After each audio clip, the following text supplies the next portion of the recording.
10 days ago, President Reagan admitted that although some people in this country seem to be doing well nowadays, others were unhappy, even worried about themselves, their families, and their futures. The president said that he didn't understand that fear. He said, "Why, this country is a shining city on a hill." And the president is right. In many ways, we are a shining city on a hill. But the hard truth is that not everyone is sharing in this city's splendor and glory. A shining city is perhaps all the president sees from the portico of the White House and the veranda of his ranch, where everyone seems to be doing well. But there's another city. There's another part to the shining city. The part where some people can't pay their mortgages, and most young people can't afford one, where students can't afford the education they need, and middle-class parents watch the dreams they hold for their children evaporate. In this part of the city, there are more poor than ever, more families in trouble, more and more people who need help but can't find it. Even worse, there are elderly people who tremble in the basements of the houses there. And there are people who sleep in the city's streets, in the gutter, where the glitter doesn't show. There are ghettos where thousands of young people without a job or an education give their lives away to drug dealers every day. There is despair, Mr. President, in the faces that you don't see, in the places that you don't visit in your shining city. In fact, Mr. President, this is a nation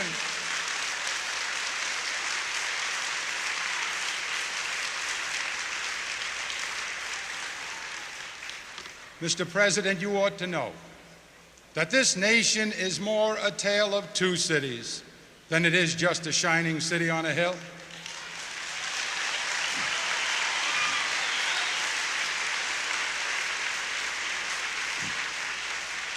Maybe, Mr. President, if you visited some more places, maybe if you went to Appalachia where some people still live in sheds, maybe if you went to Lackawanna where thousands of unemployed steel workers wonder why we subsidize foreign steel.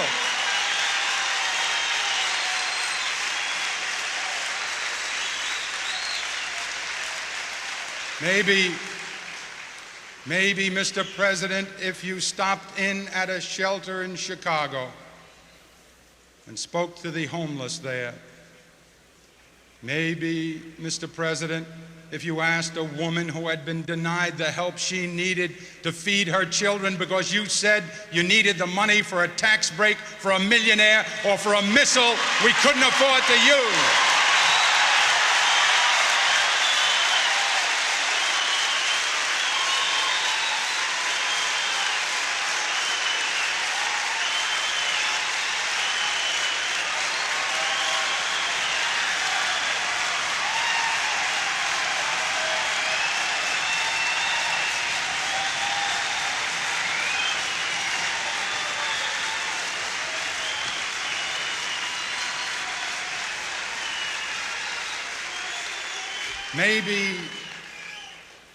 Maybe, Mr. President, but I'm afraid not. Because the truth is, ladies and gentlemen, that this is how we were warned it would be. President Reagan told us from the very beginning that he believed in a kind of social Darwinism, survival of the fittest. Government can't do everything, we were told, so it should settle for taking care of the strong and hope that economic ambition and charity will do the rest. Make the rich richer, and what falls from the table will be enough for the middle class and those who are trying desperately to work their way into the middle class.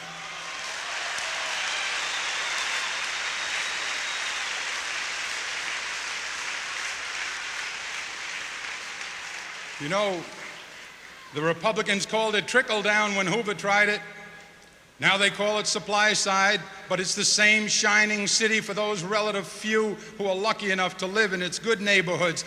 But for the people who are excluded, For the people who are locked out, all they can do is stare from a distance at that city's glimmering towers. It's an old story. It's as old as our history. The difference between Democrats and Republicans has always been measured in courage and confidence. The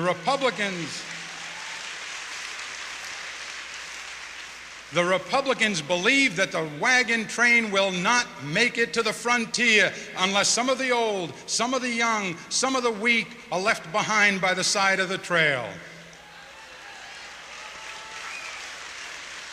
The strong, they tell us, will inherit the land. We Democrats believe in something else. We Democrats believe that we can make it all the way with the whole family intact, and we have more than once.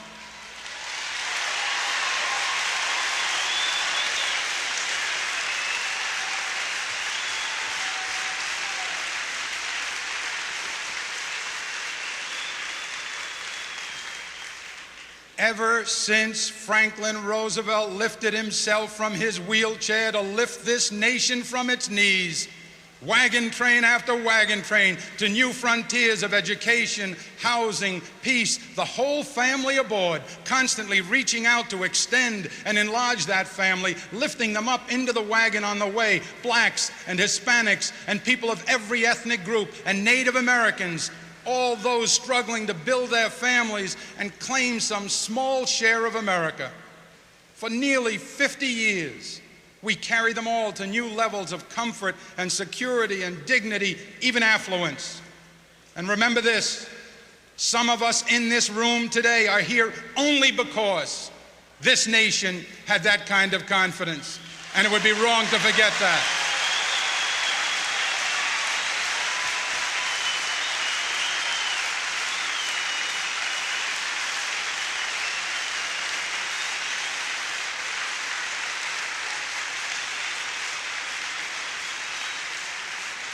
So here we are at this convention to remind ourselves where we come from and to claim the future for ourselves and for our children. Today, our great Democratic Party, which has saved this nation from depression, from fascism, from racism, from corruption, is called upon to do it again.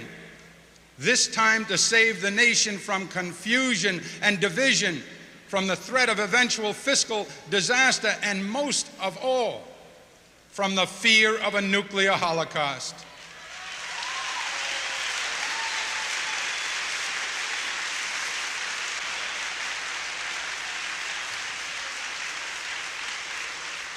We should not be embarrassed or dismayed or chagrined if the process of unifying is difficult, even wrenching at times.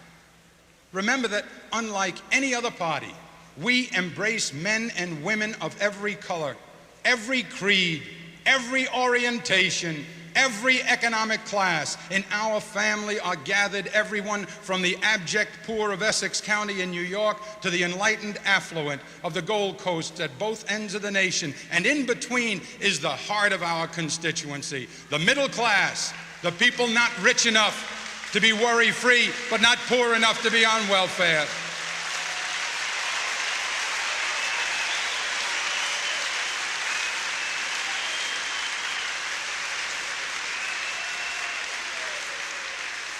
The middle class, those people who work for a living because they have to, not because some psychiatrist told them it was a convenient way to fill the interval between birth and eternity.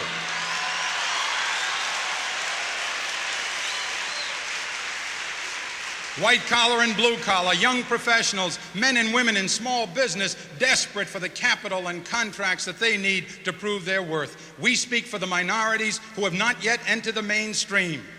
We speak for ethnics who want to add their culture to the magnificent mosaic that is America. We speak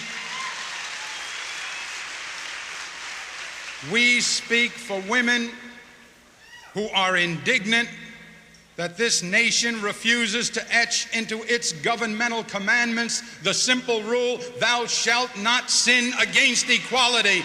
A rule so simple.